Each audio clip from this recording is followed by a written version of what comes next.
Pour le Paris Saint-Germain face à l'AS Monaco. Éblouissant les Parisiens. Coup de tonnerre également sur la Ligue 1 parce qu'un champion qui bat 7-1, le tenant du titre, ça n'arrive pas tous les jours évidemment. La première question, notre premier débat en attendant les réactions en direct du Parc des Princes. Vous le voyez, Paris qui a 17 points d'avance sur Monaco. Monaco qui n'a plus que 4 points d'avance sur Lyon et Marseille avec une différence de but. Un seul désormais but d'avance sur l'Olympique Lyonnais, la soirée cauchemardesque des Monégasques. Mais on va d'abord s'intéresser évidemment au champion en titre Paris. Ce titre est-il le plus beau de l'ère qatari?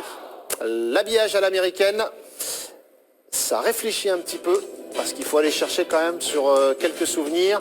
On se souvient du titre de Laurent Blanc qui avait marqué les esprits, on comparera dans le détail, mais ce titre ce soir est-il le plus beau de l'ère qatari? Karim. J'en sais rien, mais de prime abord, je dirais non, parce que je mettrais le premier en avant. Joe. C'est difficile, ouais, il en fait partie en tout cas, oui. Je sais pas si c'est le premier, mais le premier. Beau. D'accord. Régis. En termes de jeu, évidemment, de nombre de buts marqués, etc. etc. J'avais aimé le deuxième de Laurent Blanc. Ouais. C'était le deuxième. Donc pas celui-là, pas le deuxième ce soir. Le deuxième. D'accord. Ouais, j'avais bien aimé. Saïd. Oui, je suis assez d'accord. Et puis en plus, j'ai participé, moi. Donc, non, plutôt celui de Laurent Blanc. Ouais. Didier. Emery cette saison ou Laurent Blanc dernière saison? Non, mais attendez, moi j'ai dit Carlo Ancelotti. Qu'est-ce que vous avez dit? Enfin, le premier de l'ère qatari. Très bien. Didier. I can speak. Can I speak? You can. It's very difficult. You know, I have winning 7 titles in my incredible career, and the most famous, maybe emotionally, is the first one. Le premier, donc. The first je traduis en même temps, Didier. With Milan. But I suppose the people understand my English. Not sure. The first one. Pierre Niguet, on va demander à Pierre Niguet, tiens, qui était présent ce soir au Parc des Princes. Pierre, l'impression du Parc des Princes, les amis. Pierre, on se demande si ce titre est le plus beau de l'ère qatari. Votre opinion? Je vais peut-être vous faire ma réponse en français, hein, si vous me le permettez. Je ne maîtrise pas aussi bien l'anglais que Didier. Je vais vous parler de l'ambiance ce soir, en tout cas, Messaoud, cette ambiance un petit peu particulière, puisqu'il y avait une sorte de grève des encouragements. Vous l'avez peut-être entendu devant votre télévision. Et c'est vrai que c'est particulier. Voilà, au bout de quelques minutes, le public était presque repu avec ses 4 buts d'avance côté parisien. On a cru que le Monaco aurait pu revenir dans la partie. Il aurait pu avoir 4-2 et relancer peut-être cette rencontre. Il y a eu un tournant à la 60e minute, puisque le parquage monégasque a beaucoup chambré, puisque du coup les 600 monégasques qu'on les entendait, il y a la 60e minute, ils chantaient on n'entend rien, on n'entend rien. C'est juste quelques secondes avant le but de Di Maria, le but du 5-1, qui a eu le mérite de réveiller un petit peu le Parc des Princes. Le jeu était de plus en plus débridé, il y avait des gestes, vous l'avez vu, la talonnade de Di Maria sur le poteau, la tentative de retourne acrobatique de Dani Alves par exemple. Et puis c'est vrai que ce public s'est un petit peu réveillé à partir de la 70e minute pour lancer des salves de on est champion. Mais très franchement, voilà, c'était pas l'ambiance d'un soir de titre après avoir battu 7-1, le précédent champion de France. Là en ce moment les joueurs font un petit tour d'honneur, ils sont un petit peu sur la pelouse. Mais voilà, même eux n'étaient pas forcément dans l'émotion d'un sacre ce soir, malgré ce score extraordinaire. C'est important ce que nous dit Pierre sur l'ambiance, cette fin de saison qui est,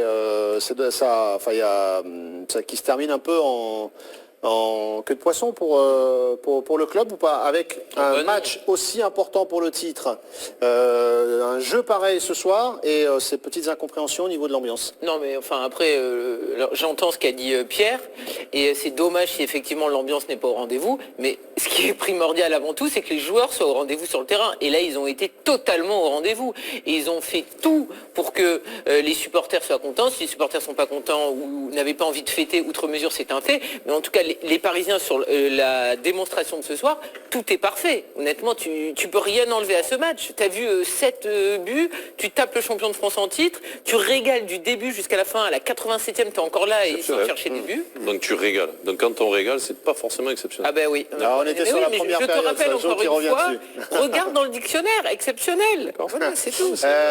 Jo, sur l'appréciation, c'est vrai qu'on compare un peu les titres, les époques peut-être, mais cette question-là, c'est pour vous demander jusqu'à quel point vous trouvez non pas exceptionnel, mais sublime le titre cette saison par rapport aux autres.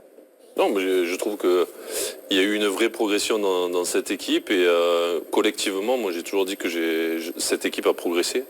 Et après, voilà, dans les phases de jeu, quand on aime le football, les phases de jeu collectives, en mouvement régulièrement avec des joueurs de ce talent-là, ben, c'est fabuleux à voir.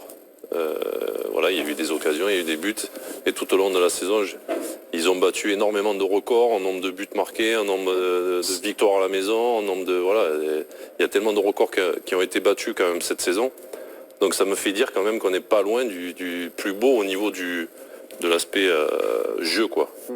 Pourquoi cette petite restriction? C'est parce que parce qu'on est toujours sur le moment. C'est vrai que les 3 années de Laurent Blanc, je ne sais plus laquelle exactement, c'était la deuxième ou quoi, il y a eu vraiment une saison quand même qui n'était pas loin d'être exceptionnelle aussi. Donc après, il faudrait se remémorer tout. On voit tellement d'images que moi j'ai du mal à me rappeler de tout, mais je me rappelle en gros de la saison aussi, de cette saison-là de Laurent Blanc, c'était quand même c'était pas mal du tout.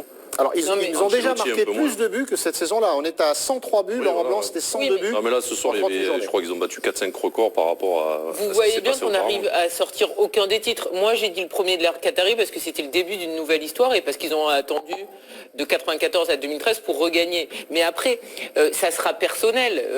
Jo va dire une réponse, moi une, le supporter une autre, etc. C'est moi 86. Mais c'était pas les Qataris. Oui, mais c'est pas les Qataris, oui, d'accord.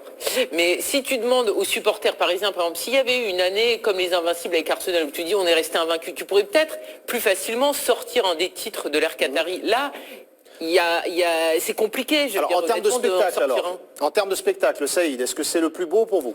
En termes de jeu, qualité de jeu, nombre de buts marqués, de feux d'artifice régulièrement. Oui, enfin, je pense que c'est cette saison qui est la plus spectaculaire. En plus, il y a peut-être un des 3 meilleurs joueurs du monde qui est arrivé cette saison, et ce qui a donné encore plus de, de relief à cette année, même si malheureusement il est blessé actuellement. Après, l'arrière-goût. Peut-être qu'il est probablement lié à la Ligue des Champions. Ah, vous y repensez quand même ce soir, Saïd? Alors, parce qu'on est bien obligé de prendre tout en considération, et je suis très heureux pour Paris qu'ils aient fait le match qu'ils ont fait ce soir, parce que ça va peut-être, les réconcilier au niveau de leur public et du contexte général pour mieux repartir la saison prochaine. Mais il y a cet arrière-goût de Ligue des Champions qui reste... Il y a également cet arrière-goût, Régis. Au moment d'apprécier le titre. On l'apprécie, mais... Moi, j'ai beaucoup apprécié et aimé l'ère de Laurent Blanc, là, parce qu'il y a une période, il a fait une saison où ils avaient une telle maîtrise technique, j'étais abasourdi par ça et j'étais admiratif de ça, ils étaient dans la possession. On doit reconnaître que sous l'ère Emery, il y a eu une évolution dans le jeu, moi je parle que du jeu. Ils ont rajouté toutes les situations de transition. Avec Laurent Blanc, il n'y avait pas ces transitions. C'était axé sur la conservation et sur la possession. Avec Emery, après il a eu des joueurs qui amenaient de la vitesse. Avec Emery, il y a eu des buts marqués sur des transitions rapides, plus vite sur l'air blanc. Ça veut dire qu'il y a eu une amélioration dans le jeu. Il y a eu un travail de fait, il y a eu une autre philosophie de jeu.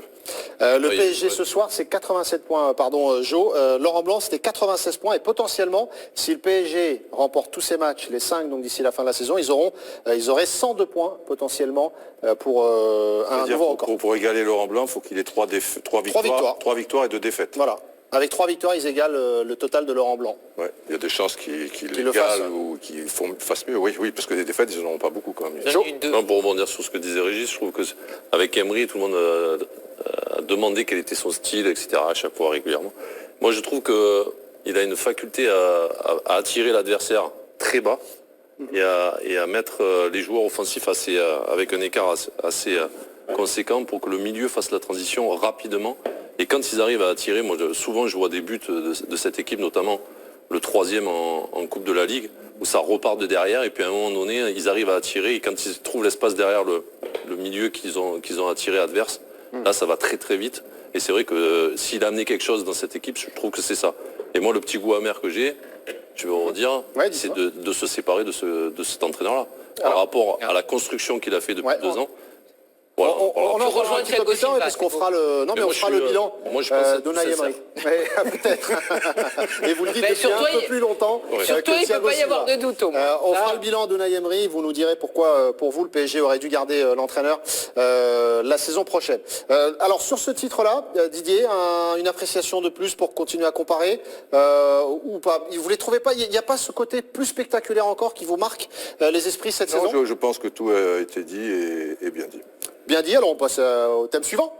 Ce match, ce PSG Monaco 7 buts à 1, si vous êtes de retour de soirée, est-ce qu'on est en soirée un dimanche à 23h peut-être? De cinéma peut-être. De cinéma On sort du peut-être, ciné, voilà. voilà. Je sais pas ce que vous avez fait, mais vous arrivez devant.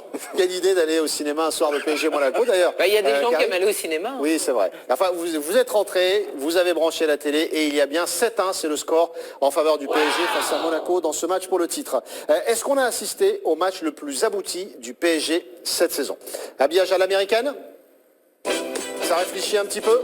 Je parle bien de cette saison en Ligue 1. A-t-on assisté au match le plus abouti du PSG?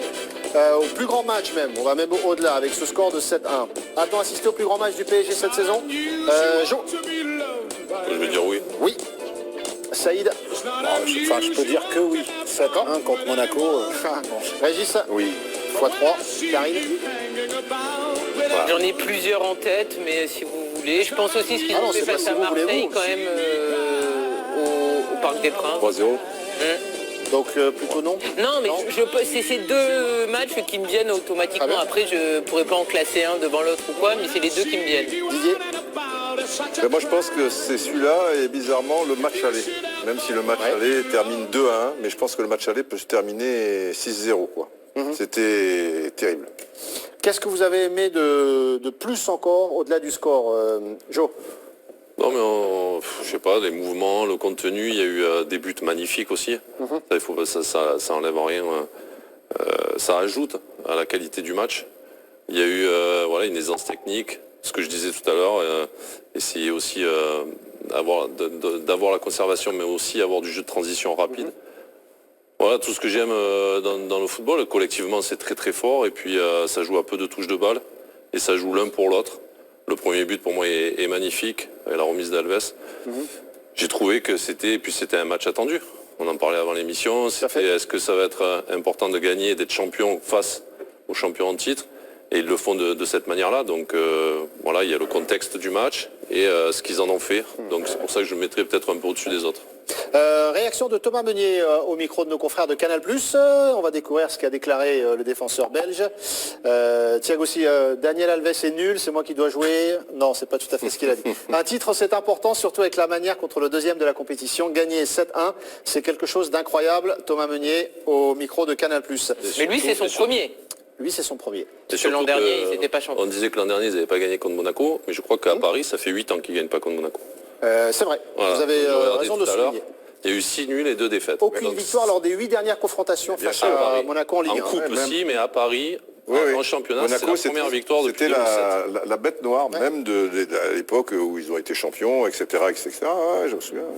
Saïd, vous avez dit un grand oui pour le plus grand match du PSG cette saison. Pourquoi?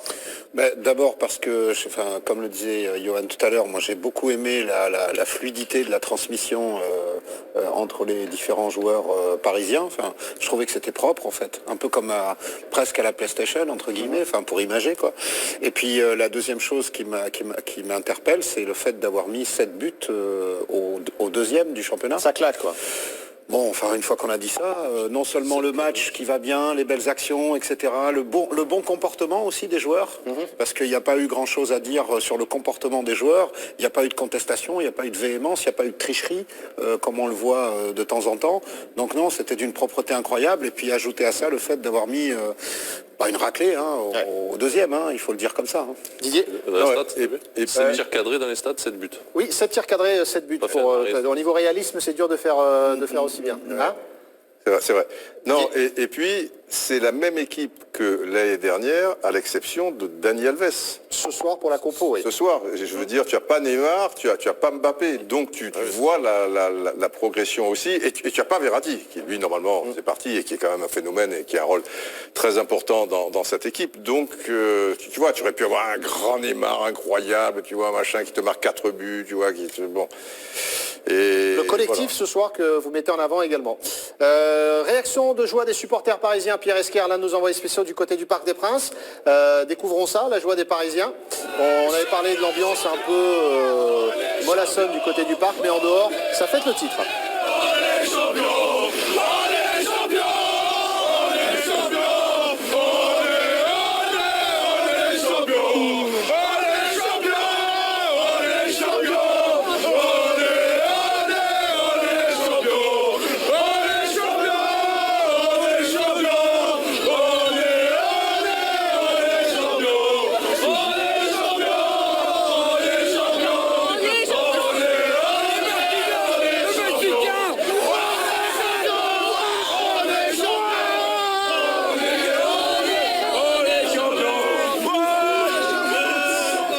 Traditionnelle scène de joie des supporters après ce sacre du PSG. De quelle manière ce fameux 7-1 qu'on débriefe jusqu'à minuit et demi ce soir. Régis, sur ce qu'a réussi le PSG, pourquoi ça en fait le plus grand match de la saison? Alors, tout a été dit et pratiquement ils ont joué quand même le second du championnat. Mais la conclusion qu'on peut se dire, et Didier l'a relevé un instant, on voit une équipe qui était dans la continuité et Monaco, une équipe qui est en train de se refaire. Et quand on voit des joueurs qui ont joué ensemble depuis un moment, on voit des différences. Après, ce qui m'a plu dans la deuxième mi-temps de Paris, Monaco a bien débuté le début de seconde mi-temps. Ils peuvent marquer. Ouais. Ils peuvent marquer. Il y a eu ce cinquième but sur un travail de transition, sur une transversale, sur une demande dans la profondeur de Pastore qui va décaler après Di Maria. En 3 passes, ils sont retrouvés devant le but. Donc ils ont eu encore cette faculté aussi de faire mal à l'adversaire et d'avoir envie d'aller marquer ce cinquième et sixième. Et ça, c'est terrible pour Monaco, l'air de rien, parce qu'au classement, les deux artistes derrière, Lyon et l'OM, reviennent à 4 points. Ouais. Mais le goal average était largement favorable à Monaco. Ils étaient à plus 43. Du coup, là, maintenant, ils sont revenus à plus 37. Donc, Lyon est à plus 36. Ouais. C'est-à-dire qu'il aurait fallu que Lyon ou l'OM leur récupère 5 points sur le dernier match. Maintenant, avec 4 points, suivant le goal, ça passe. Ils n'ont pas perdu 3 points, ils ont perdu 4 points. Eh ouais. C'est vrai. Monaco, Ça, on en c'était parlera, pas prévu, ce ouais. fameux duel. L'OM qui a été renversé encore une fois aujourd'hui. Karine. Mais ce qui est dingue, c'est qu'effectivement, là, on en a parlé à la fin du match du drame au niveau du goal average, et c'est fou que finalement Monaco ait continué à être aussi ambitieux, à laisser un jeu ouvert en seconde période, alors qu'ils devaient avoir ça en Non, tête. mais Karine, à 4-1, vraiment, ils poussent et ils peuvent revenir à 4-2. Moi, je sens que, normalement, toutes les équipes qui sont menées 4-1 à la mi-temps contre le PSG, elles restent derrière, parce qu'elles ont compris qu'elles ne prendront pas un point, si tu veux, que c'est terminé. Monaco, c'est très embêtant de perdre, même si c'était dans le Oui, mais domaine perdre à envisageable. Paris, c'est Non, normal. d'accord, mais c'est ennuyeux. Moi, je pense qu'à 4-1, si dans les 5 premières minutes, ils en mettent un, à 4-2, ils le tentent. C'est le 5e qui a fait beaucoup de dégâts, et à partir du 5e, Monaco a plus rien fait, ils sont restés derrière. Il y a eu le 6e, il y a eu le 7e, Alors, mais le 5e, il a fait beaucoup de dégâts. C'était Ils ont un grand tenté leur match chance, si aussi, tu veux. parce que je Monaco pense que a peut-être tenté il y a sa 7 chance à jusqu'au 1, bout. même s'il reste bas.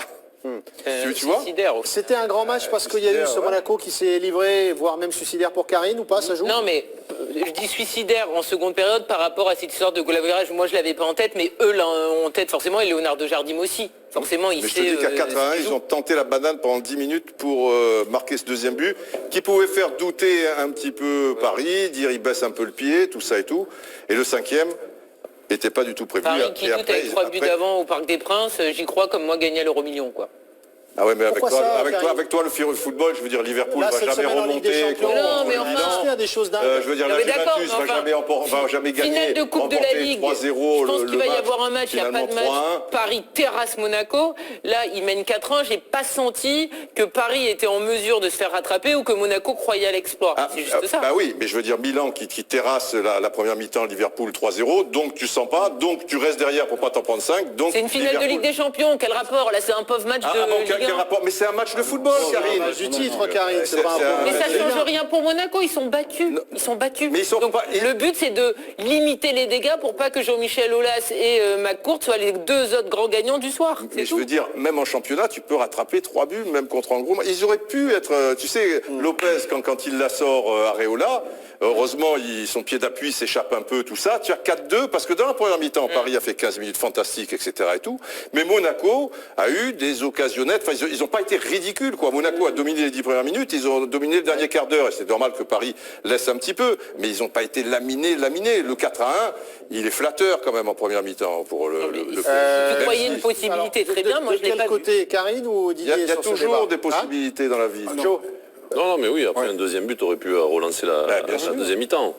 Saïd Ça bascule tellement vite.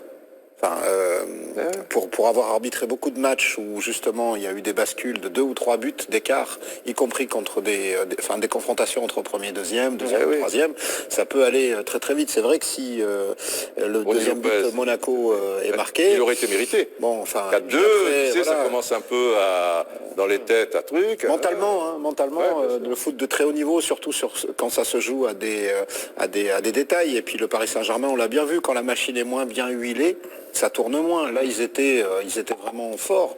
Mais c'est le 5e but qui a définitivement, en tout cas... Pardon, sur le hashtag EDS, la Ligue 1 est morte ce soir. Ce sera, on en parle dans un instant. On posera la question sur la domination du PSG face au champion en titre ce soir pour faire le débat, mais ça anticipe du côté du hashtag EDS. Régis, Monaco a aidé à faire que ce soit un grand match ce soir parce qu'ils se sont livrés, qu'ils ont essayé jusqu'au bout. Je voulais expliquer juste avant. Voilà, ils ont tenté le coup en deuxième mi-temps. Voilà.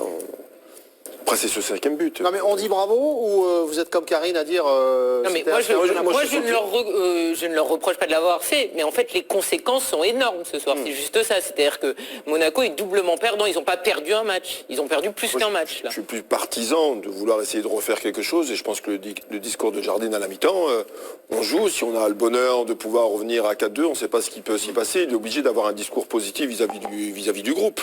On va pas se dire on va attendre, voir ce qui se passe, donc ils ont tenté dans les 10 premières minutes, et puis bon, après il s'est passé. Rien ne dit que s'ils prennent pas trop de risques dans la deuxième mi-temps, ils perdent pas 7-1, de toi à moi. Hamid qui Parce nous que demande... les 3 buts qu'ils prennent, les deux derniers, ils sont quand même dans leur truc, c'est sur corner, sur machin. Hamid qui nous dit, Monaco va-t-il se relever de ce chaos terrible? Oui. Oui. Oui, je pense. Parce que malgré tout ce que... il y a eu la finale de la Coupe de la Ligue où pour moi c'était plus important pour Monaco par rapport au fait que Ribolovlev avait donné comme objectif à Jardim, vous devez me ramener un titre cette saison, donc c'était plutôt en coupe. Et ils n'ont pas du tout existé dans la finale. Alors que là, moi je pensais qu'il y aurait match. Et au final, 4e minute ou je sais plus combien, là il y a le pénalty, il n'y a plus de match. Et Monaco s'est relevé derrière. Donc je pense qu'ils se relèveront aussi. 7-1 comme ça, vous pensez que Monaco va se relever facilement? Facilement, c'est-à-dire le pas prochain s'écrouler, match, c'est ça? le prochain match va parler, le prochain match de championnat. Voir comment... le prochain match prochain match de Monaco, je vais vous le On dit dire. Guingamp, non, tout à l'heure, Johan. 3e journée, c'est Guingamp-Monaco. Ouais, à Guingamp, Ouais. pour Monaco. Jo, est-ce que vous croyez à un chaos pour l'AS Monaco après une soirée comme ça? Non, c'est une équipe qui a souffert quand même pas mal cette saison avec un coach qui a plutôt bien géré quand même au niveau du championnat. Donc, Pardon, Vadim Vassiliev, Jo, justement, en direct. Bon, d'abord, félicitations à Paris. Ils ont remporté le titre dans une manière spectaculaire. C'est un grand champion. Pour nous, c'était un scénario catastrophe. Les seuls qui ont été à la hauteur, c'était nos supporters. Et d'abord, je les remercie. Ils ont poussé l'équipe, mais on ne pouvait rien faire. Et d'abord, nous allons tous faire pour les rendre fiers à partir du prochain match. Donc, quoi dire? Bon, nous avons pris un knockdown ce soir, mais pas un knockout. À nous de chercher cette deuxième place. Moi, personnellement, je ne veux pas revivre ce scénario et j'attends une réponse de mes joueurs à partir samedi contre Guingamp. Merci. La réaction lapidaire de Vadim Vassiliev, le patron de l'AS Monaco. Les mots sont très forts. Hein. On a vécu un knockdown, mais pas un KO. Le visage aussi fermé, réaction aussi courte. Le message est très clair de la part de Vadim Vassiliev. C'est froid, mais c'est dur. Enfin, vis-à-vis des joueurs, de toute manière, quand il dit seuls les supporters ont été à la hauteur ce soir, c'est clair, quoi. Hein. Je veux dire, là, il est en train de jouer sur leur amour-propre pour les 5 derniers matchs. Mais c'est fou parce qu'il a eu un discours qui est totalement différent. Honnêtement, moi ce soir, je suis pas d'accord avec lui parce que je trouve pas que Monaco ait été minable et ridicule. Ils ont été dépassés, mais ils ont essayé. Et après la finale de la Coupe de la Ligue, là, j'étais très déçu parce que j'ai trouvé que Monaco n'avait rien proposé et qu'il n'y avait pas eu de finale et qu'ils nous ont pas permis de croire en un vrai match. Et à la fin du match, quand j'avais demandé pareil à monsieur Vassiliev s'il était déçu de la prestation du joueur, il m'a fait les yeux de la mort, il m'a dit mais pas du tout, ils ont fait ce qu'il fallait et tout. Il est allé vers toi, il dit déçu. Oui. Donc il était vraiment dans la protection de ses joueurs, ce qui est normal aussi en tant que vice-président, etc. Mais qui pour moi n'avait rien à voir avec le contenu du match que j'avais vu. Et ce soir c'est l'exact inverse, c'est-à-dire qu'il est décent. Tu sais pourquoi? Alors que tu sais pourquoi? je trouve qu'il n'y a pas matière à. En championnat ils sont encore dans le coup et au contraire ils les valorisent. Vous êtes là, on est là et tout. Tandis que là. Il a chaud aux fesses quand même pour la deuxième place quelque part, je pense. Je pense que 4 points, ils vont à Guingamp, tu sais comment ça tourne, non, je sais pas. Oui, mais je pense que son discours, il est pas innocent. Contenu ou pas contenu, t'en prends 7 quand même. Tu vas pas arriver en disant bon, mais tout va bien et puis on se retrouve samedi à Guingamp, quoi. T'es obligé d'envoyer des mots forts et notamment auprès des joueurs. Alors tu me dis ils n'ont pas abandonné. Non, ça c'est vrai. Ils ont été surpassés mais depuis un moment, Monaco... Et très très bas, quoi. Donc, tu en prends 7 quand même ce soir. Oui. Mais depuis un moment, Monaco, on en parlait Didier, c'est pas une équipe qui maîtrise et qui est quelque chose qui va étouffer. Ils sont toujours un peu sur le fil du rasoir. Et là, ils ont payé pour toute la réussite qu'ils ont eue. Les matchs où ils étaient menés à 0, ils égalisent à la 44e minute par hasard, ils reprennent le contrôle, ils gagnent avec un but d'écart. Là, ils ont payé la note cher, par rapport à ça. Donc, avec en plus la blessure de Sidibé qui est intervenu en première période, 31e minute, sortie sur civière, Sidibé remplacé par Ghezal. On en saura un petit peu plus, on l'espère, au cours de la soirée. Mais le genou pour Sidibé, qui on espère que ce ne sera pas trop grave pour lui, la suite de la saison et surtout la Coupe du Monde pour Sidibé. La nature de la blessure, Jo, je fais appel à votre expérience. On ne peut rien dire de spécial. J'ai entendu dire que ça aurait craqué, on aurait dit ça. Donc ça c'est un peu plus inquiétant. Mais c'est vrai qu'il n'était pas au bord des larmes, mais pas loin, quoi. On le sentait vraiment déjà la douleur. Et c'est inquiétant pour la suite, quoi. Pour le mondial, évidemment, on surveillera ça dans les jours qui viennent pour Sidibé. Avant de continuer à parler de ce PSG Monaco, s'interroger sur le niveau de la Ligue 1. Est-ce qu'il faut s'interroger sur le niveau de la Ligue 1 après cette domination face aux champions en titre? Une image européenne à vous proposer. Le FC Porto dans le choc face à Benfica au Portugal qui va s'imposer 1-0, 90e minute. Herrera qui va marquer le but de la victoire pour Porto. Et ce but-là, c'est une idole à vie pour Herrera du côté de Porto quand on marque à la 90e face à Benfica un but aussi beau. 2 points d'avance. Pardon, Jo? Non, ils étaient un point en retard et là, avec ce but, exactement, Porto qui est en tête, dirigé par Conceição qui aurait pu diriger le PSG la saison prochaine, mais d'autres choix ont été faits avec Tuchel notamment. On en revient à ce PSG Monaco 7-1, encore une fois on rappelle le score pour Paris, nouveau champion face aux champions sortants. Cette question, ça a été évoqué par vous téléspectateurs sur le hashtag EDS déjà, mais est-ce que c'est inquiétant pour la Ligue 1 le fait que le Paris écrase le champion sortant? Paris qui écrase le champion sortant, est-ce que c'est inquiétant pour la Ligue 1? Habillage à l'américaine encore une fois? Et on commence par Saïd? Non. Non. Karine? Oui. Oui. Jo? Plus attendu qu'inquiétant. D'accord. Régis? Non. Tu attends le duel, je vais pas un duel. On l'a le duel. Saïd face à Karine. Paris qui écrase le champion sortant et s'inquiétant pour la Ligue 1. 30 secondes chacun. Alors, Nasser El Khelaifi est attendu en zone mixte. On interrompt le duel s'ils arrivent en direct, évidemment. On va vite y aller. Qui commence, Karine ou Saïd? Allez, Karine qui va démarrer ce duel. Vous avez 30 secondes, ma chère Karine. Oui, Paris est à la hauteur. Paris bat largement ses adversaires. Mais moi, quand je regarde la Ligue 1, je suis quand même assez atterré, notamment sur ce qui se passe derrière, c'est-à-dire à partir de la 6e, voire 7e place. Cette année, on a des joueurs qui n'avaient jamais atteint la barre des 10 buts, qui battent leur record. On voit des choses qui sont nivelées par le bas. On voit des matchs face à des prétendants de l'Europe qui sont extrêmement faibles. C'est la réalité aujourd'hui. Le PSG ne représente pas la Ligue 1. Le PSG est au-dessus. Même Monaco, Marseille et Lyon, ça n'a rien à voir avec l'ensemble de la Ligue 1. Il y a quand même 16 autres équipes hormis les 4 que j'ai citées. Saïd. Alors d'abord, il ne faut pas s'inquiéter que Paris écrase le championnat. C'est plutôt une bonne nouvelle que les Qataris aient investi dans le football et en particulier au Paris Saint-Germain pour élever le niveau d'une certaine manière. Et je trouve que les autres équipes sont en train d'emboîter le pas.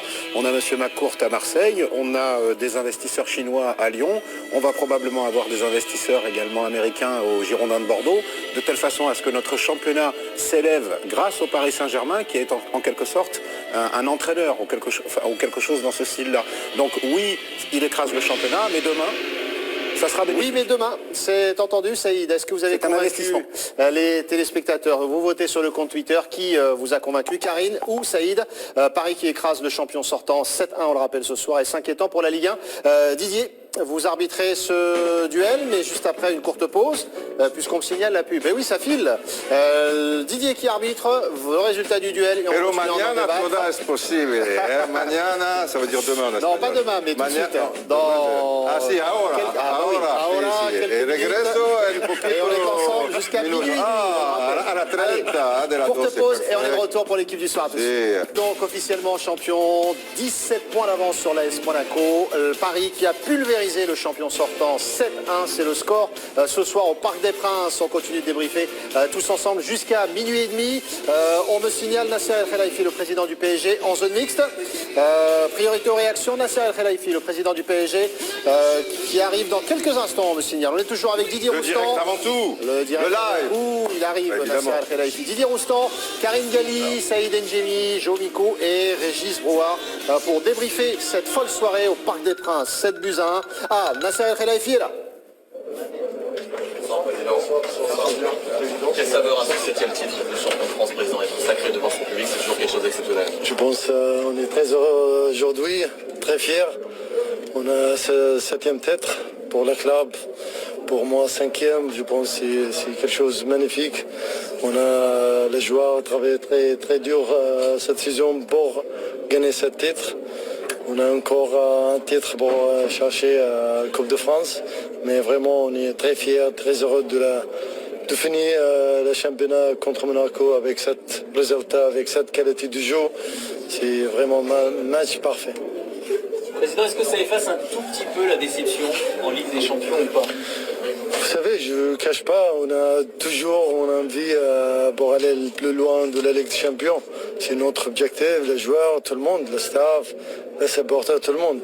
Après, vraiment, on a oublié aujourd'hui, on ne peut pas regarder derrière. On veut regarder avant, qu'est-ce qu'on peut faire pour aller le plus loin, pour faire grande saison aussi dans la Ligue des Champions. Mais on ne cache pas aussi, on est aujourd'hui, je pense que tout le monde travaille très dur pour gagner ce titre. Tout le monde m'a dit oui, c'est facile. Non, c'est pas facile. Les joueurs ils travaillent tous les jours pour ce match, pour ce titre. L'année dernière, on a perdu le titre. Après quatrième fois suite. Je pense que c'était vraiment grand leçon pour nous. J'espère aussi pour la Ligue des Champions cette saison. C'est grand leçon qu'on a perdu contre Madrid pour aller le plus loin l'année prochaine. Président, on lit beaucoup de choses. Est-ce que Thomas Tuchel est le futur entraîneur du Paris Saint-Germain? Je parlais de ça plus de fois. Je ne veux pas répéter chaque fois la même chose. Vous, les médias, je regarde tous les jours. Tous les jours, on a un nouveau entraîneur. Après, c'est vous décidez. C'est vous qui allez décider, c'est qui alors? J'ai décidé, je dis, tout le temps, je dis, on a le coach Unai Emery aujourd'hui, il est là, il est avec nous. Après, on va voir après la saison, mais lui, le coach de Paris Saint-Germain de la fin de saison, après on va parler. Il vous a ramené le titre de champion de France après l'avoir laissé l'année dernière à Monaco. Vous avez une pensée pour lui ce soir? Oui, c'est exactement, c'est très important pour gagner la Coupe de France, championnat de France, parce qu'on a abordé l'année dernière aussi. Je pense que notre objectif était très clair, gagner tous les titres domicile. On va aller le plus loin de la Ligue des Champions. Après, on n'a pas aussi dans la Ligue des Champions. On va voir qu'est-ce qu'on a fait bien, qu'est-ce qu'on a fait pas bien pour améliorer. Quand vous travaillez, toujours, on fait un foot, une erreur. Peut-être on a fait une erreur, Je sais pas, on va regarder vraiment, analyser tout ce qu'on a fait. Mais c'est normal qu'on va travailler, on fait une erreur. Il n'y a plus de fête avec les supporters, c'est un peu triste. Paris est champion. Oui, vraiment, quelque chose qui me manque aujourd'hui, les supporters, parce que vraiment, avec ce match, avec gagner cette titre, avec contre Monaco 7-1, vraiment, c'est un match parfait, magnifique. Mais l'ambiance, vraiment, j'ai très déçu. La Ligue, je ne comprends pas, honnêtement, jamais je critiqué moi quelqu'un, mais vraiment, je ne comprends pas comment les décider pour sanction le supporter de ce match. Le match de Marseille a été presque plus de un mois et demi. Pourquoi on n'a pas décidé, pourquoi la Ligue n'a pas décidé avant ou après ce match? C'est vraiment dommage, c'est pas pour le club, mais pour le championnat. Je dis un message pour notre supporter. Vous, vraiment, le supporter, toujours, on a fait toujours pour vous, on vous fait toujours pour vous, mais on a besoin de vous, le difficile moment, le grand match comme aujourd'hui. Vraiment, si vous ne venez pas ou vous ne supportez pas l'équipe, vous sanctionnez, c'est pas la Ligue, c'est nous, le club, votre club. Ça, c'est un clair message. Merci beaucoup. Nasser El Khelaifi, remonté, on rappelle l'information que nous donnait dès le début de la soirée Pierre Niguet, une partie des ultras qui ont décidé de faire grève pour le match du titre ce soir. Vous êtes d'accord avec le président El Khelaifi Mais pour se plaindre de certaines choses concernant la Ligue et pas le PSG, c'est ce qu'ils expliquaient. Et il expliquait à la fin, enfin je crois avoir compris, que si vous faites ça, vous sanctionnez en fait le PSG et pas la Ligue. Alors que le but, eux, en faisant ça, tu vois, c'est d'alerter la Ligue, mais la Ligue, elle s'en fout, quoi. N'oubliez pas le sondage, le sacre du PSG est-il le plus beau de l'ère Qatari? La page Facebook, le compte Twitter de l'équipe du soir. On revient à notre débat dans un instant. On revient à notre soirée, ce PSG Monaco, 7-1. Donc, avant la pub, on était en train de se demander si le fait que Paris écrase le champion sortant, c'était inquiétant ou pas pour la Ligue 1. Le duel, c'était Saïd face à Karine. Et Didier, vous alliez départager ce duel. La locomotora, français, Seigneur, ça veut dire la locomotive, la locomotora. Et c'était ce qu'expliquait Saïd, que le PSG forcément faisait office de locomotive, même s'il ne trouvait pas le mot de locomotive, mais c'est ça que tu voulais dire, et aller entraîner les autres, les petits wagons, en emmenant des repreneurs, comme il y a des Chinois à Nice, comme il y a aussi des nouveaux investisseurs à Lyon, etc., à l'OM, McCourt, tout ça et tout. Donc, je pense... alors évidemment, tu peux dire le fait que le PSG écrase la Ligue 1 comme ça, niveau suspense, etc. Voilà, bon. Et plus que le suspense, Didier, c'est d'écraser le champion sortant, Monaco. C'est un... Alors là-dessus, je mets Saïd. En termes de niveau, en ce moment, la deuxième place de Monaco, elle est trompeuse. Monaco est la 4e équipe de France en ce moment. Après, au classement, ils sont 2e parce qu'ils s'accrochent et parce que dans la première partie de saison, ils ont été réguliers et ils méritent sans doute cette 2e place sur l'ensemble. Mais là, ils ont battu une équipe qui est au niveau forme 5 ou 6e du championnat. Tu vois Alors ça marque les esprits parce que c'est le champion sortant, mais c'est pas la même équipe que l'année dernière. Mais c'est une équipe, comme on l'a expliqué, en souffrance. Après, il faut reconnaître que quand tu gagnes 7-1 comme ça, comme quand Monaco avait battu Bordeaux 9-0, tu sais, dans une autre époque, c'est que tu as 110% de réussite aussi. La preuve, il y a eu 7 tirs cadrés, il y a 7 buts. En plus, il y a peut-être 2 occasions de plus. Voilà, donc tu as 90% de réussite. Donc après, ça s'enchaîne.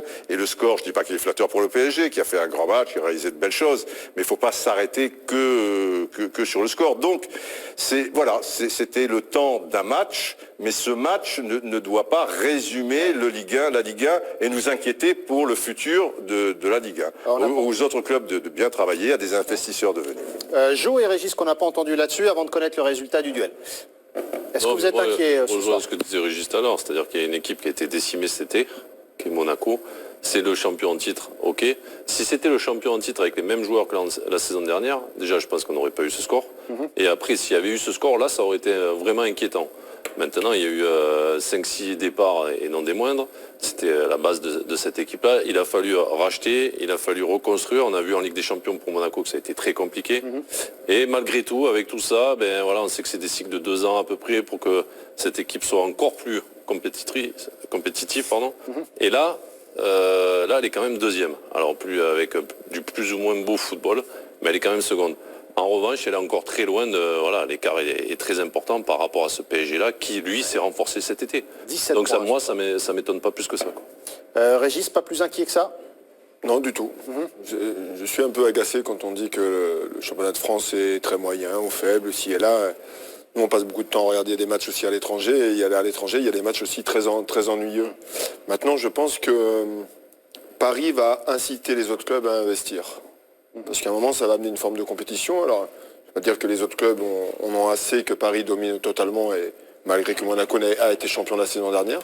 Mais je pense que les autres clubs Paris va inciter les autres clubs à investir dans les joueurs, investir dans l'avenir, sur les jeunes. Et à un moment, ça peut donner encore un championnat plus attrayant. En Espagne, ils sont 3-4 équipes à se battre pour le titre. En France, ça peut très bien arriver avec Monaco, Marseille, sûrement. Tu vois le Bayern qui domine archi largement. Le championnat allemand est attractif. Tu vois Lyon, ils ont été 7 fois d'affilée champions de France. Je veux dire, le championnat existait quand même. Moi, ce qui m'inquiète un peu, et c'est là où je rejoins Karine, c'est que hormis 5 équipes, tu vois, 5 équipes, là, derrière, il y a un gros trou. Et les circonstances du moment vont faire que tu vas terminer 6-7e, et si ça s'était tourné différemment, un mauvais départ, pas trop de réussite, tu serais en train de jouer la relégation. Là, vraiment, il y a un gros écart. Et l'écart de niveau, il est quand même assez conséquent. Vous êtes inquiet vers le bas, et non pas inquiet vers le haut. Vous êtes plus inquiet sur le niveau de championnat, sur le bas, sur les 8 dernières équipes, par exemple, ou les 10 dernières équipes. Quand tu vois les matchs, Non, moi-même, je te dis... Un mot de conclusion là-dessus, Karine, et on enchaîne. L'exemple, c'est Bordeaux, tu vois. Il y a eu une période très compliquée avec Jocelyn Gourvenec. Ils ont décidé de se séparer du coach, c'est leur choix. Poyet a un petit frémissement, puis finalement ça se réécroule. Et aujourd'hui, avec la victoire contre Montpellier, ils sont encore en course pour l'Europe, alors que c'est sidérant. Deux victoires ils ont eu d'affilée, parce qu'ils ont gagné le coup d'avant contre Lille. Là, ce week-end, elle était importante dans le sens que Nice n'a pas gagné et que Rennes a été battue. Donc elle prend encore plus d'importance. Mais c'est incroyable, quoi. Mais c'est vrai qu'au niveau qualité, après, ça commence à... Ibra qui nous dit oui, c'est très inquiétant pour la Ligue 1. Les avis qui sont partagés sur le compte Twitter. Avant de connaître... Ibrahimovic, il a joué hier, il a marqué. Oui, mais... Il a encore marqué. Il a offert la victoire à son équipe 1-0. L'information, l'initiative de l'AS Monaco, les amis. L'AS Monaco a pris la décision de rembourser les supporters rouges et blancs présents dans la tribune visiteur ce soir. Les modalités seront communiquées en début de semaine. Le club qui avait honte pour les supporters et qui a donc décidé de prendre cette initiative de les rembourser après cette défaite 7-1 au Parc. Là, je trouve qu'ils sont en train de dramatiser à l'extrême cette défaite 7-1 Monaco. Demain, qu'est-ce qui va se passer? Tu vas couper 3 têtes, rembourser les supporters. Je veux dire, franchement, les Monégasques, ils ont essayé, ils sont accrochés, il manquait un joueur important quand même comme Glick, ils n'ont pas trop de réussite, et tu joues contre une équipe qui est sur un nuage, notamment sur 20 minutes, qui te font basculer le truc dans l'au-delà. Quelle est la prochaine décision, tu vois? Ce remboursement, donc vous partagez l'avis de Didier? Oui, je trouve que c'est effectivement extrême, parce que je l'ai dit, la réaction déjà de Vadim Vassilev, je la trouve excessive. Alors là, on continue dans le côté excessif. On dirait que que Monaco a été en dessous de tout et vraiment a été ridicule. Moi, j'ai pas ce sentiment. Je vais te dire une chose, par exemple. Le match du PSG à Saint-Etienne, où finalement ils font un partout et ils seraient dû à 10. Là, il est beaucoup plus ridicule, entre guillemets, et les joueurs n'ont pas été professionnels, entre guillemets, que les joueurs monégasques ce soir dans le 7-1. Ah oui. C'est un mauvais signal envoyé par le club, cette initiative. Vous êtes d'accord avec ça ou pas? Non. C'est exagéré. Mauvais signal, peut-être pas. Enfin, c'est un choix. C'est-à-dire, on a tellement été, semble-t-il, ridicule qu'on veut rembourser les supporters pour marquer le coup. Mais en réalité, il n'y a pas de ridicule. Il y a une équipe de Paris Saint-Germain, comme l'a dit Johan, qui s'est renforcée et qui est encore plus solide probablement que celle de l'année dernière. Ils ne sont pas renforcés, c'est la même équipe que l'année dernière. Il n'y a pas Mbappé, il n'y a pas Neymar. Oui, ils étaient sur un toit, quoi. Oui, mais bon, le contexte. On va voir, Saïd, le contexte, si il est favorable ou pas pour vous. Le résultat du duel. Pas de faux, Saïd. 62-38 pour Karine sur ce duel. Non, mais ça, c'est normal. C'était injouable. Tout le temps. Là, c'était injouable. Tous les gens trouvent que Paris... Mais c'est vrai que Paris écrase le championnat. Est-ce que c'est un mauvais signe? Le top but de cette rencontre dans un instant. Avant cela, petit cadeau pour Joe. Schalke Dortmund. Ambiance absolument exceptionnelle pour... Alors, cette espèce de marée bleue en tribune, c'était... C'était l'un vraiment Schalke, par exemple, quand vous alliez avec le Werder, c'était l'ambiance la plus... Ouais, Dortmund aussi. Ouais. Là, il y a 50 000 ou 60 000. Dortmund, il y a même plus, je pense. Mais voilà, l'engouement qu'il y a autour de ce championnat. Batshuayi qui a été blessé par Stambouli sur cette action. Voilà, l'engouement qu'il y a, regardez derrière, s'il n'y a pas une place de libre, c'est assez fantastique. Ah, moi, cette vague bleue, là, en tribune, Ouais, Dortmund, c'est jaune. C'est la même chose en jaune. le top but de ce PSG, Monaco. Alors, qu'est-ce que je vous propose d'abord? D'après vous? Un but. Premier. Les buts, vous les voyez, et vous me dites. D'abord, celui-ci, numéro 1, parce qu'il y avait la construction. Cavani pour le numéro 2, la tête de Cavani. Di Maria, le premier, avec cette magnifique passe de Cavani, et surtout la conclusion pleine de finesse de Di Maria. Et puis, Lo Celso, numéro 2. De la tête pour Lo Celso, magnifique extérieur de Pastore. Et le Di Maria, numéro 2. Et maintenant que vous les avez vus, Le l'habillage contrôle à de Pastore est l'américaine. pas mal. Et avec tout, là, vous choisissez vraiment. Là, c'est pêle-mêle, ce que vous aimez, lequel vous choisissez pour ce top but. Pas facile, qui veut démarrer? Karine. Celui avec l'externe. Il y a eu plusieurs externes. Non, celui de La tête de l'externe Lo de Celso Pastore ou- et je sais pas qui marque là. La tête de Lo Celso. Voilà, c'est ça, la tête de Lo Celso. Saïd. Le lob de Di Maria et la construction préalable à une touche. Di Maria pour vous, le premier. Joe. Ah, ils sont tous magnifiques, mais j'hésite entre l'extérieur et le premier. Parce que la passe d'Alves, c'est pas mal quand même. Pas d'Alves. Non, mais l'extérieur, allez. L'externe. Pastore. Très bien, Régis. L'avant-dernier, je trouve que c'est un but de Alors transit. l'avant-dernier, parce que je m'y perds, c'était Lo Celso. Donc l'externe encore. Non, la passe Alves longue sur Pastore. D'accord. Pastore Dernier. dans le tempo de la passe pour Di Maria, Très bien. c'est un but de transition magnifique. Et Didier. Le premier. L'extérieur de Pastore, ça impressionne comme ça, mais je veux dire, des extérieurs comme ça, il n'est pas attaqué, il est truc. J'ai fait un extérieur comme ça, pareil, à Stade Bonne Rencontre pour un but d'Herbert Léonard. S'en souvient Et moins. en plus, je débordais. Mais personne ne l'a vu. J'ai débordé plus vite, donc Herbert Léonard. vous allez arrêter. Oui, Herbert Léonard, reprise de volée et pied droit. Ouais, bien sûr. Mais personne ne l'a vu. Le même si, parce qu'on l'a passé à Téléfoot. Ah bon? Ouais, parce Ah que ouais. c'est enlevé C'est le mieux, ça. rideau d'un match de Toulon, et Lucien Gavinet qui réalisait avait filmé le match, et on l'a passé à Téléfoot. Eh oui, Karine. je peux te dire que Ben, c'est le j'aurais même. Donc, sûrement faut arrêter adoré avec l'externe de Didier, mais je l'ai pas vu. Ben ouais. Et avant l'externe, il y a quand même un 1-2 sur le côté avec un joueur là.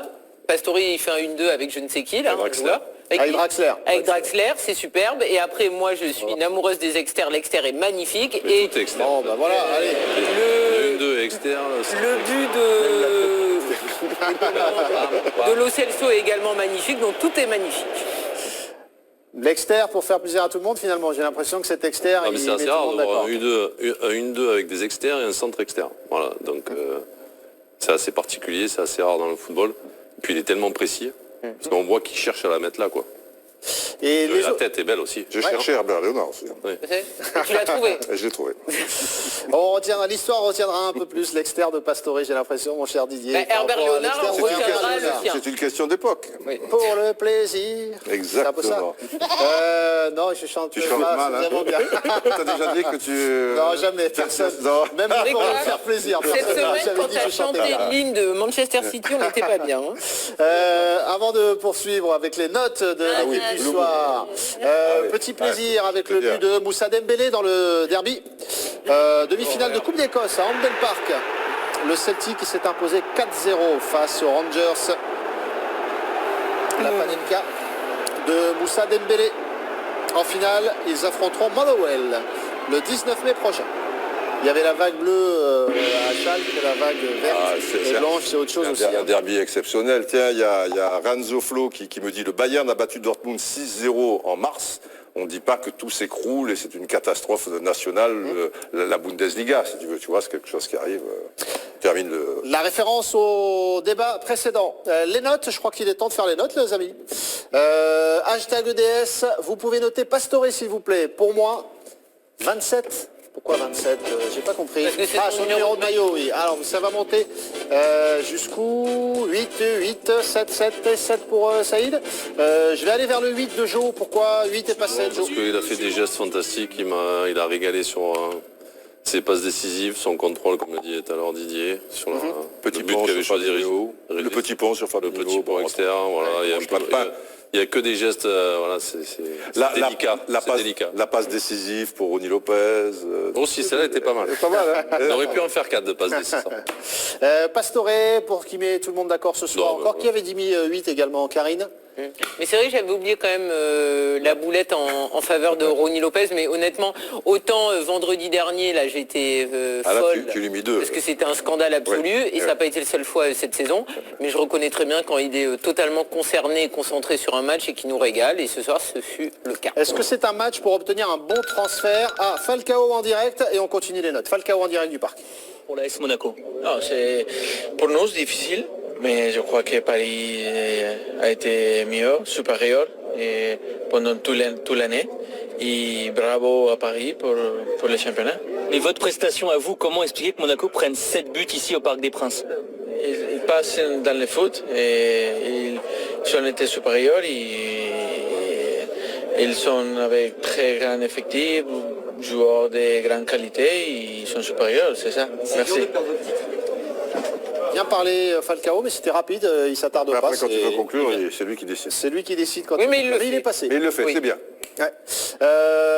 Les notes, on était sur Pastore. On va découvrir la note de Pastore dans le journal L'équipe. Demain, en avant-première. On verra la une d'ailleurs du journal tout à l'heure.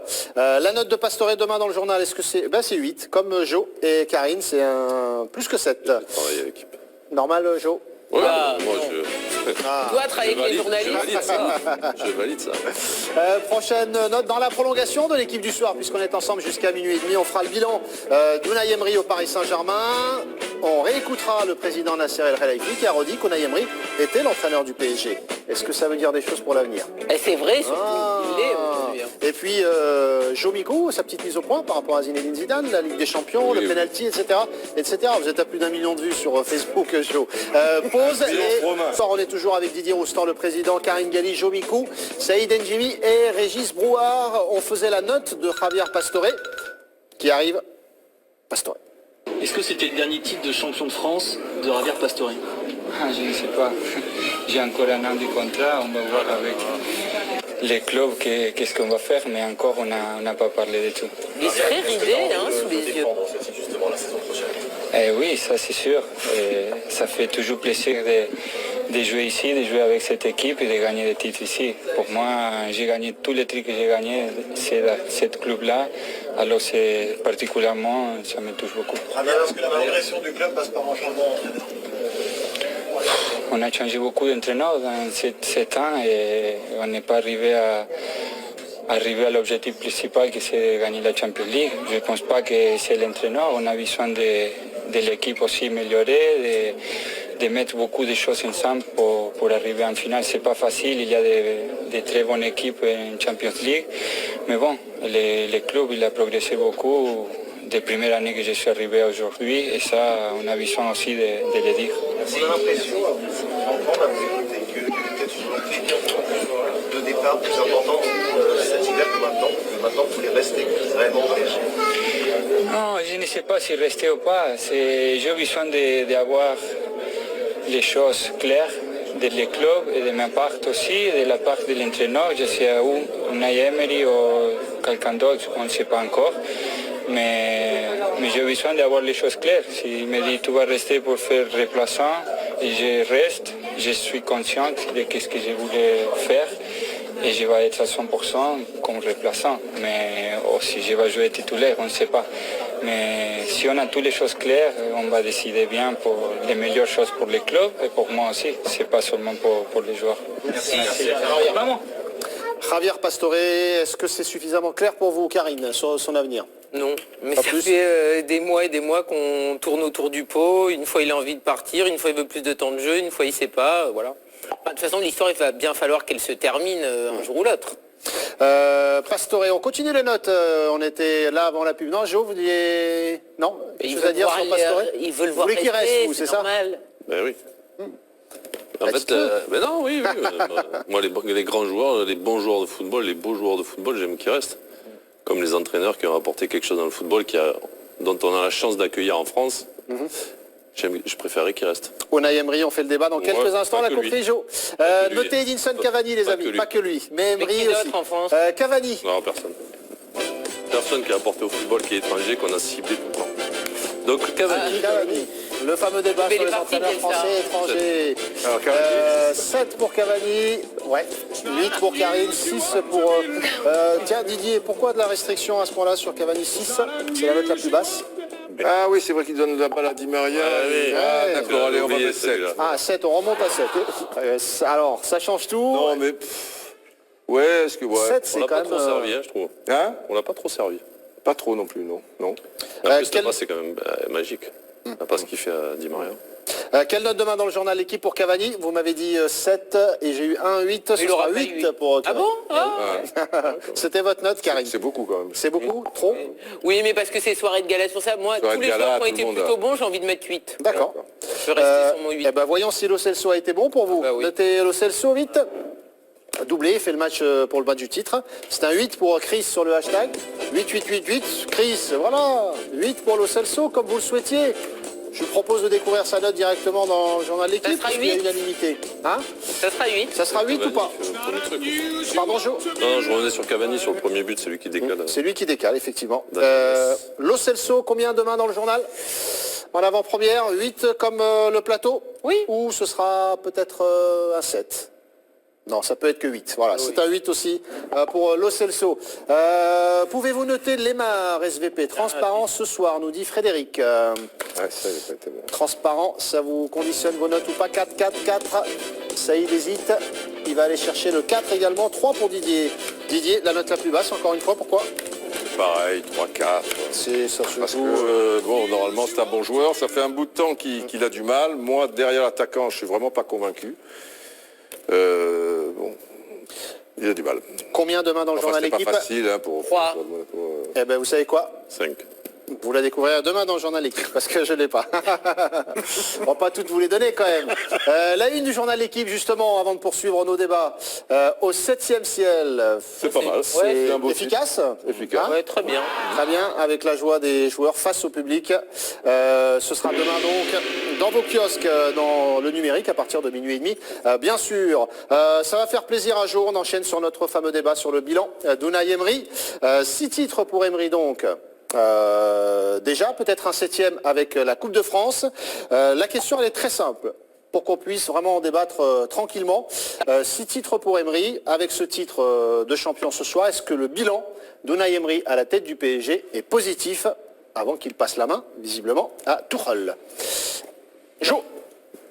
Oui. Oui. Tu fais pas l'américaine? Si, on va faire dans le sens contre sens du montre. Régis, Mais ça, quand vous parlez de bilan, c'est un le bilan au PSG. comptable. Le bilan, votre bilan au PSG pour Unai Emery. Je veux dire oui. Est-ce oui. qu'il est positif? Oui. Oui, ça fait 2. Saïd? Oui. 3. Karine? Tout, hein, on est d'accord, hein, Ligue 1. Le bilan global? Non. Non pour Karine. Ah ben, duel. Didier, vous allez On connaît trancher? sa réponse. Ah, pas forcément. Non, mais pas forcément. On va faire le duel d'abord. Mais je vais pas te retourner. Bouscule-moi un peu, Mais arrête de attends, t'excuser. je suis pas là pour retourner les gens. On Ah non. connaît les croyances de et son exactement. avis. Les croyants, Karine, on dirait que tu as... vous allez, On connaît son vous allez avis. affronter Jo en duel. Voilà. Et Mais puis c'est- on continue le débat. Écoutez, Après, on Karine, je veux bien faire un une duel, question. mais Non, je vois pas l'intérêt. Non, Mais bah le si, plus grand, l'intérêt, te donnera déjà le point, et moi, on ne sait pas. l'intérêt, il est très simple. On demande une question très simple. Donnez Le vos bilan arguments. d'Unai Emery est-il D'accord. Mais positif? vous voulez pas qu'on en parle sans duel? Non. Non. Bon, ben, c'est ça, Ce sera un duel cette passion des avec Jo. duels. 30 secondes chacun. C'est vous qui allez commencer, Karine. Vous me dites non, le bilan de Unai Emery n'est pas positif au Non, PSG. parce qu'il y a plein de bonnes choses, mais il faut regarder aussi ce qui n'a pas été concluant, notamment sa première année avec la perte du titre de champion de France. Sous l'ère Qatari, à partir de 2013, lorsqu'ils ont eu leur premier titre, ils avaient été champions à chaque fois. La première saison d'Unai Emery a été stoppée par Monaco au niveau du titre de champion de France. Et après, on sait très bien pourquoi Unai Emery a été choisi par Nasser El Khelaifi. C'est lui qui l'a expliqué quand il a été intronisé. C'était pour faire grandir le PSG et aller plus loin en Ligue des Champions. Les 2 fois, ça n'est pas arrivé, avec une fois une histoire dramatique, la remontada, et pour moi un match retour face au Real Madrid où ça a été un non-match total, donc ce n'est pas une réussite totale. Jo. Non, mais on n'a jamais dit que c'était une réussite totale. Mais la question, c'est savoir si c'était positif. Moi, pour moi, oui. Après, l'an dernier, ils sont tombés sur une équipe fantastique de Monaco qui avait le 2e record de points en Ligue 1. Donc, c'est assez exceptionnel. les années précédentes, il n'y a jamais eu une équipe qui a pu rivaliser comme ça avec le PSG. Après, on parle que des résultats ou on parle de la progression de l'équipe. La progression de l'équipe, pour moi, elle est très positive. Si après, on résume le bilan à chaque fois du PSG au parcours en Ligue des Champions, donc tous les coachs qui sont passés depuis le Qatari au PSG, et le bilan est négatif.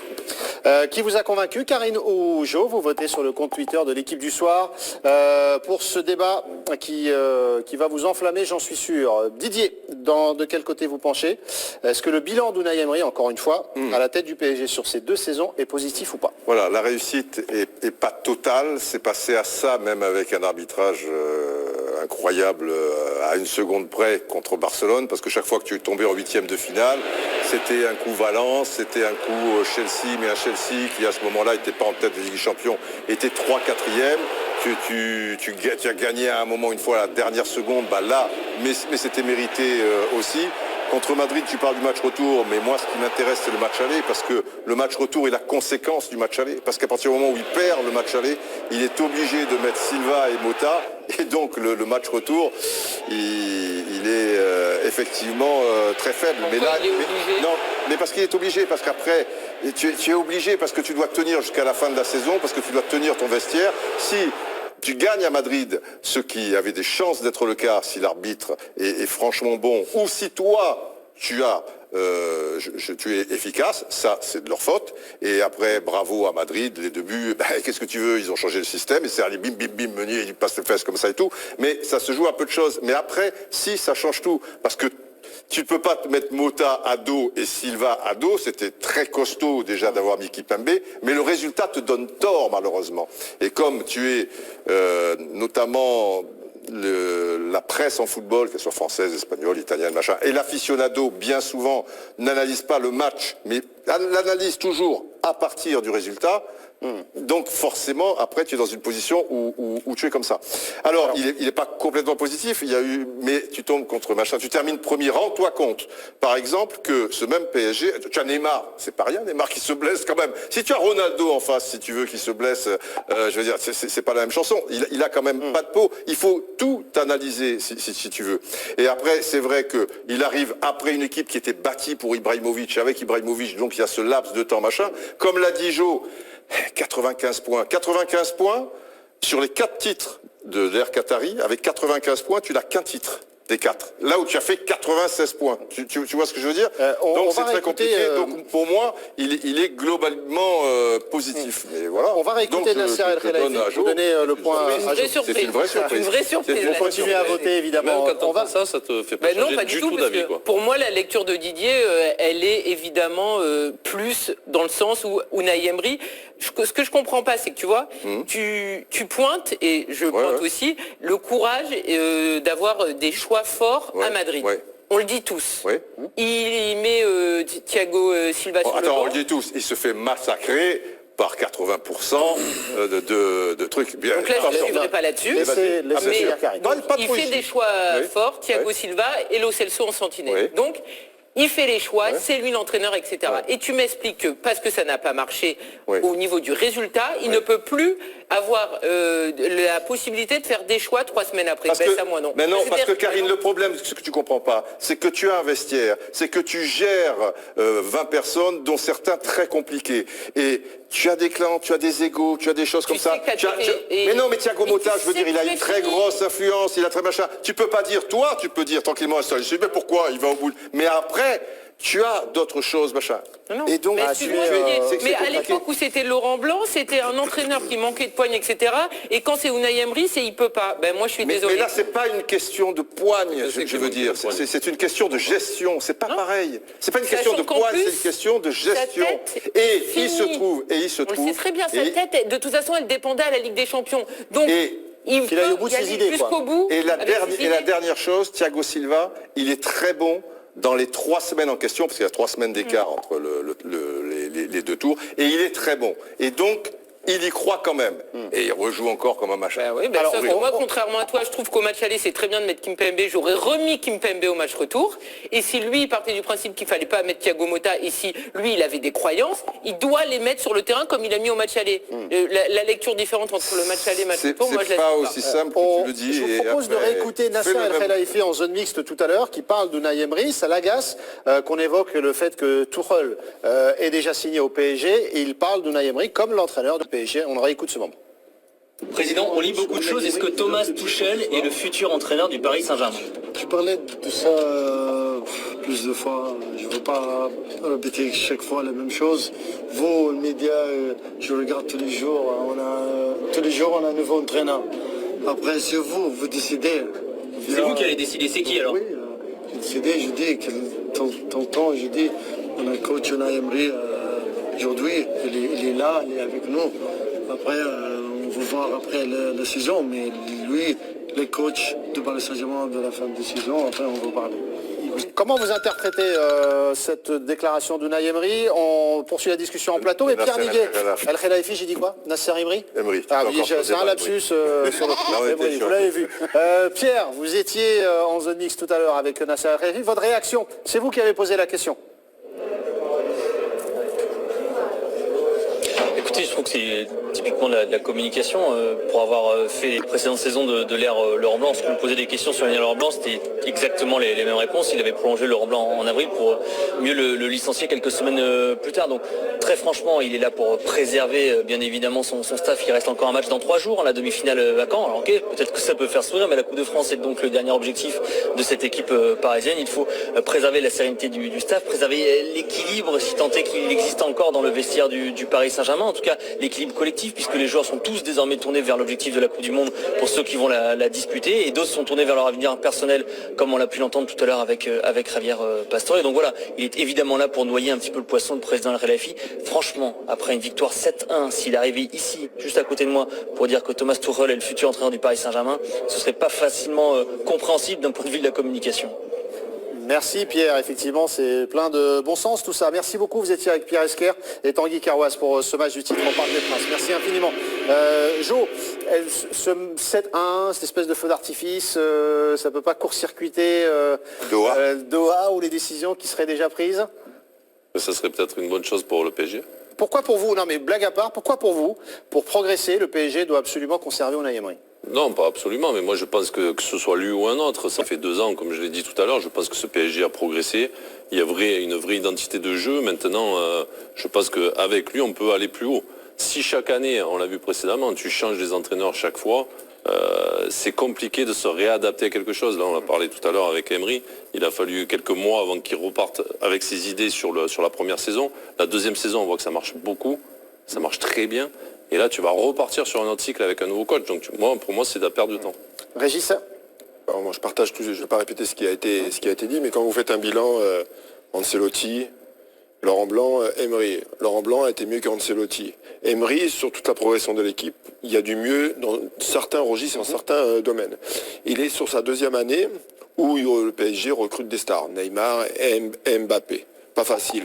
À partir du moment où cette année il a ciblé, on a tous ciblé les banques, la sentinelle, le latéral gauche, un gardien de but. Il voulait une sentinelle. Il voulait une sentinelle. On n'a pas donné de ça. Sur la 3e année, avec ses joueurs phares qui sont Neymar et Mbappé, lui il a ciblé ses problèmes. Tu dois lui laisser cette 3e année parce que l'équipe est en progression. Maintenant, si on s'arrête que sur les résultats, c'est la Ligue des Champions. Je peux l'entendre, je le comprends très bien. Mais vous n'êtes pas dans une logique et d'une cohérence de club et de construction d'effectifs et d'équipes.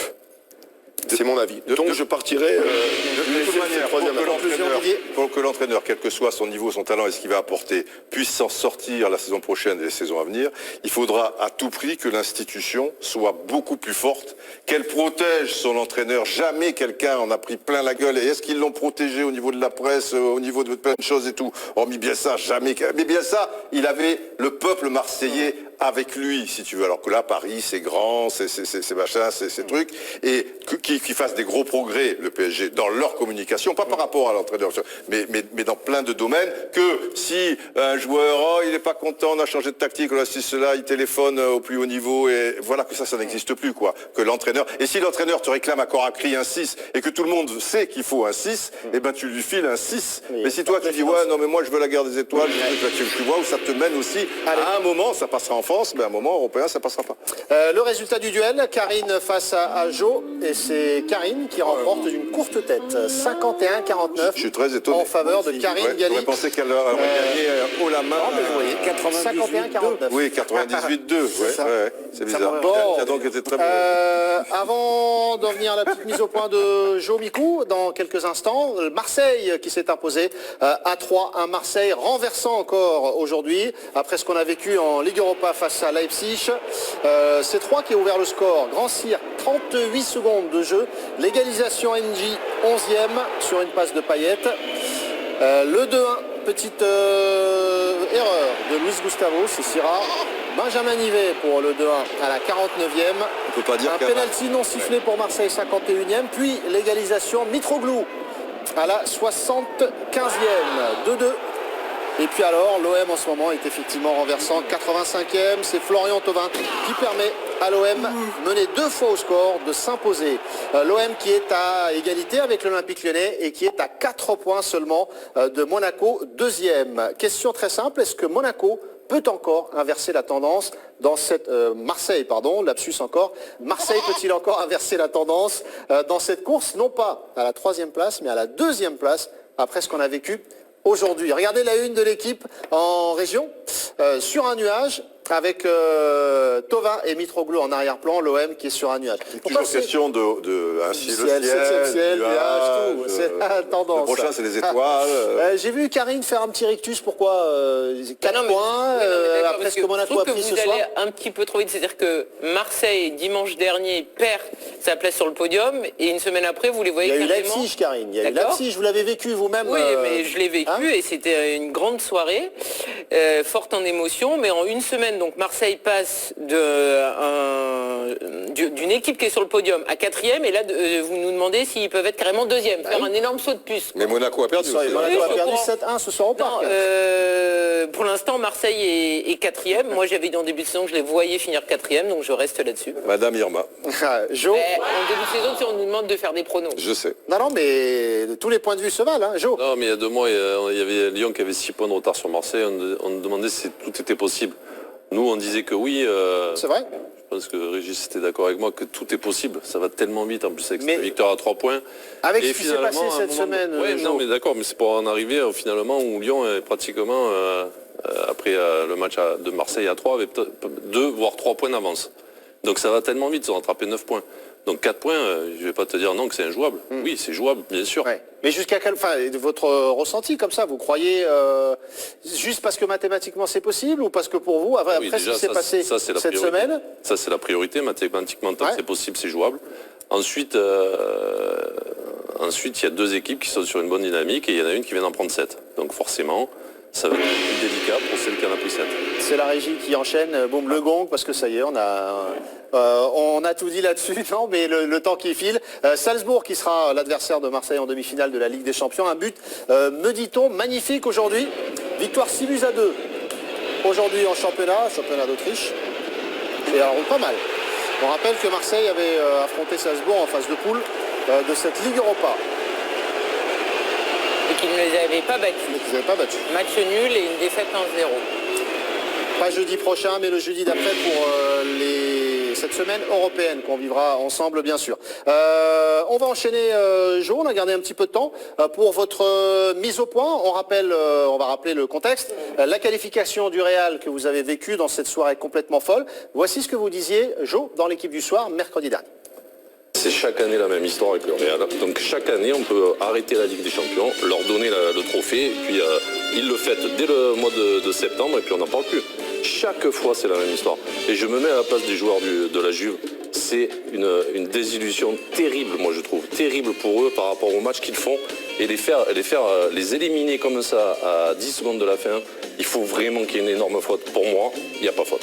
Encore une fois, sur cet arbitre qui est nommé, c'est un jeune arbitre anglais qui est encore arbitre au Real Madrid. Donc voilà, moi je suis dégoûté.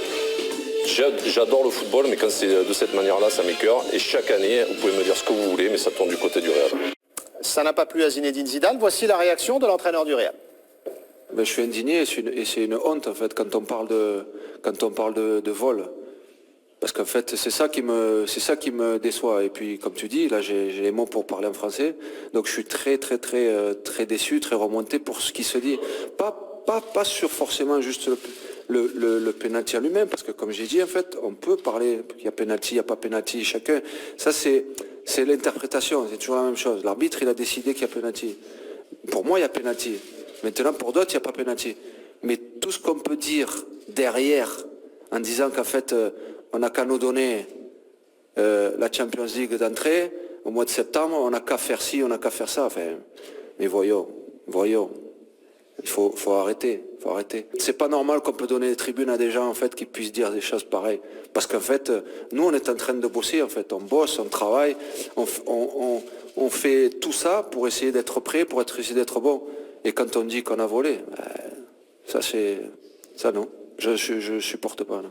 Voilà pour la réaction de Zinedine Zidane. Jo, qu'est-ce que vous vouliez dire ce soir à Zinedine Zidane? Non, mais je me sens pas concerné déjà sur le vol parce que j'ai jamais parlé de ça. Ensuite, sur la phrase où je dis qu'on n'a qu'à leur donner en septembre.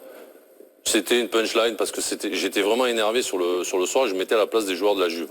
Et par contre, je reviens pas sur le fait que régulièrement, chaque saison, il y a des choses qui sont un peu litigieuses et qui tournent du côté du Real Madrid. On peut parler du match contre le PSG. Là, ce penalty, comme il le dit, on peut dire il y a faute, il n'y a pas faute, mais comme par hasard, c'est sifflé. Et le seul truc qui m'agace un peu là-dedans, bon après je ne vais pas faire des polémiques pendant 107 ans non plus, mais c'est le truc où il se permet de dire, de laisser la tribune à certaines personnes de pouvoir dire ça. Donc ça, je trouve pas ça très classe de sa part. Maintenant, moi j'ai toujours eu beaucoup de respect par rapport aux champions, ça en est un. Il entraîne des champions et il en a fait une très très belle équipe. Voilà. Maintenant, j'ai le droit aussi de dire que quand il y a des trucs qui me paraissent un peu litigieux et que ça tourne toujours du côté du Real Madrid, on a le droit de le dire. Maintenant, c'était juste un truc personnel pour attraper un peu le truc. Et vous l'avez dit. Merci beaucoup. Merci d'avoir répondu ce soir dans l'équipe du soir à Zinedine Zidane. Donc, merci à vous d'avoir été avec nous jusqu'à minuit et demi, les amis.